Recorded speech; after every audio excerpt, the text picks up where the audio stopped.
Hello students, today we'll see a structure of a simple, you can say a C++ program, okay, a structure of C++ program, how we start a C++ program that we write, okay. So we'll start, before starting I will tell you that like, share and subscribe students, okay, that's what motivates us to make more other videos like this. Fine. अभी देखते हैं हम लोग students कि अभी कैसे होता है स्टार्ट।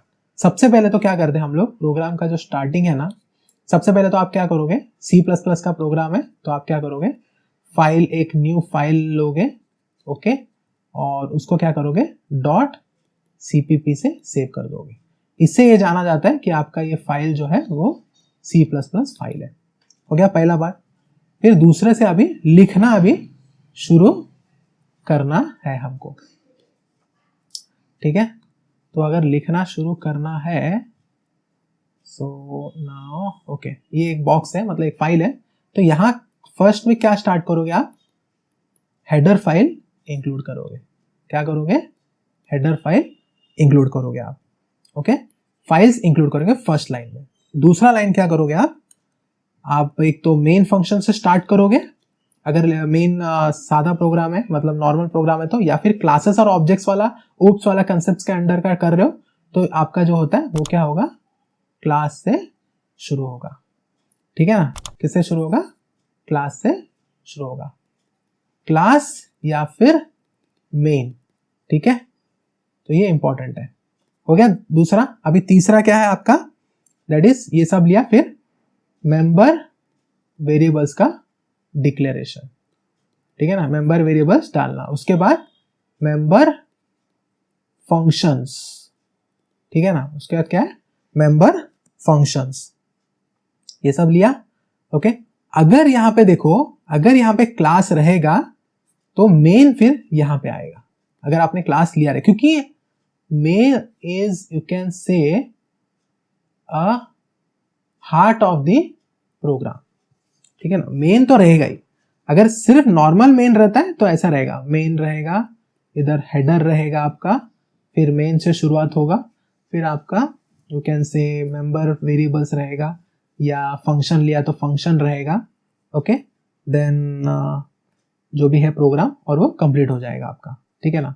और यहाँ पे कैसा है, मेन फंक्शन है तो ये मेन फंक्शन यहाँ से शुरू होगा और यहाँ पे खत्म होगा, ओके, ये बेसिक है। दैट इज क्लास होगा, मेंबर वेरिएबल डिक्लेरेशन, फंक्शंस, फिर आपका मेन फंक्शन जो भी इसमें कॉल करना है, ऑब्जेक्ट वगैरह क्रिएट करके करोगे आप लोग, ठीक है ना। अभी एक सिंपल सा सैंपल प्रोग्राम देखते हैं हम लोग यहाँ पे, ओके। तो यहाँ पे मैं दे देता हूँ sample.cpp, ओके। तो यहाँ पे देखो, सबसे पहले किससे स्टार्ट करूंगा, मैंने बोला था आपका hash include, okay, IO stream लेते हैं, इसमें क्या लेते हैं, आईओ स्ट्रीम .h लेते हैं हम लोग।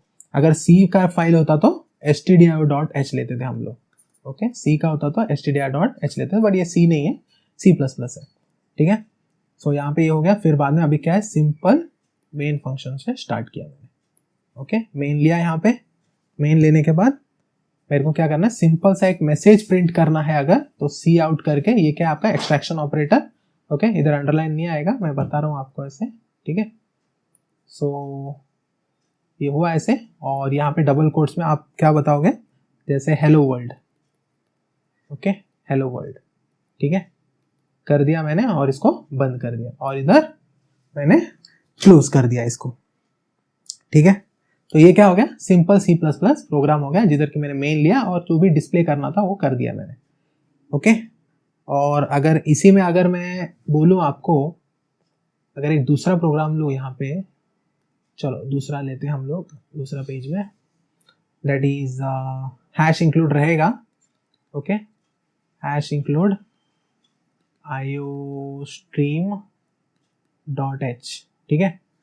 यहाँ पे आपने मेन लिया, मैंने मेन लिखा, यहाँ पे लिया, यहाँ पे देखो क्या कर रहा हूं मैं, इंट a, b, ओके, और कॉमा चलो C भी ले लेते हैं यहाँ पे, ओके, यहाँ पे 3 चीज लेते हैं। तो ये क्या हो गया आपका डेटा टाइप हो गया, ठीक है, ये आपका मेन फंक्शन हो गया, ठीक है, और ये जो है आपके वेरिएबल्स हो गए।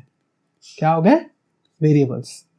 ओके, ऑफ टाइप किसी ने किसी अगर पढ़ना है आपको यही चीज को थियोरेटिकली तो कैसे पढ़ोगे पता है क्या आपको?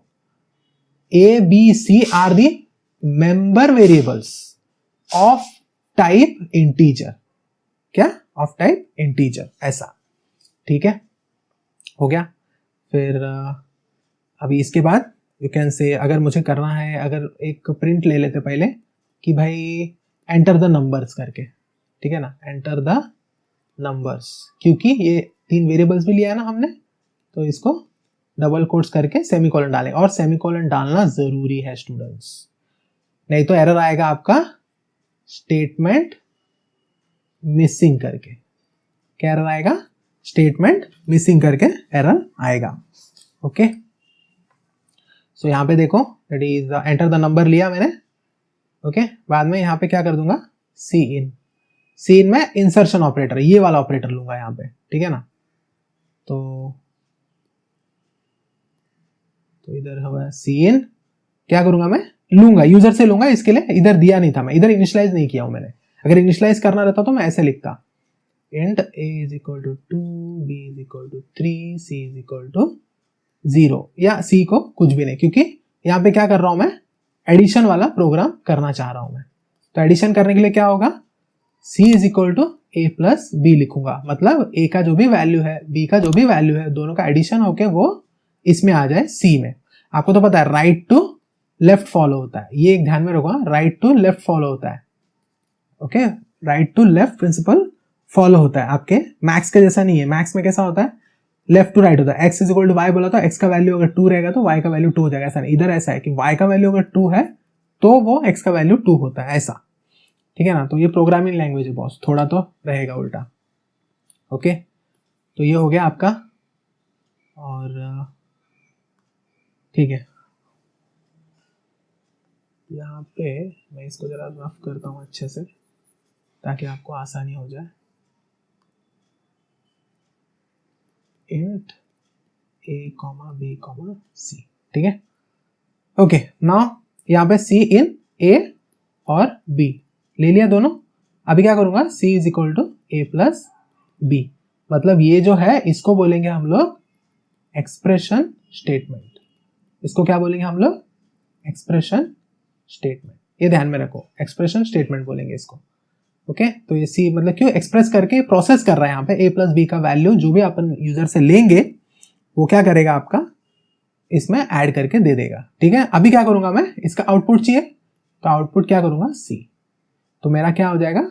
एक तो आप डबल कोट्स देके भी कर सकते हो कि cout the output is, या the addition is, addition of 2 number is, double quotes, फिर ऐसा सॉरी एक मिनट, हाँ, इधर ऐसा डबल कोट्स दे के फिर आपको फिर से एक और ऐसे लेना है एक्सट्रैक्शन, और इधर सी देना। तो ऐसा आएगा आउटपुट कि the addition of 2 numbers is C. C मतलब क्या? अगर आपने a का वैल्यू, सपोज a का वैल्यू 2 लिया है, b का वैल्यू 2 लिया है, तो आपको c का वैल्यू 4 देगा। मतलब आएगा आंसर ऐसा कि addition is, the addition is 4, ऐसा, ठीक है स्टूडेंट्स, समझा आपको? सो ये था एक और वीडियो आपका, एक सिंपल प्रोग्राम C++ के रिगार्डिंग। चाहिए तो हम लोग और 2-3 प्रोग्राम करेंगे, no issues for that. Okay, so till then will come with other videos. Okay, stay tuned with our channel. अभी इसके बाद मैं आपको फ्लो चार्ट से मैं आपको सिखाऊंगा कि जो भी कंट्रोल स्टेटमेंट्स है, कंट्रोल स्ट्रक्चर स्टेटमेंट्स है, वो कैसे एग्जीक्यूट होते हैं प्रोग्रामिंग में, ठीक है। तो टिल देन आपको वही बोलूँगा, फिर से चैनल को सब्सक्राइब कर लीजिए, लाइक कर दीजिए वीडियो को, एंड शेयर कर दीजिए आपके फ्रेंड स्टूडेंट्स में, ठीक है। So thank you, have a good day students.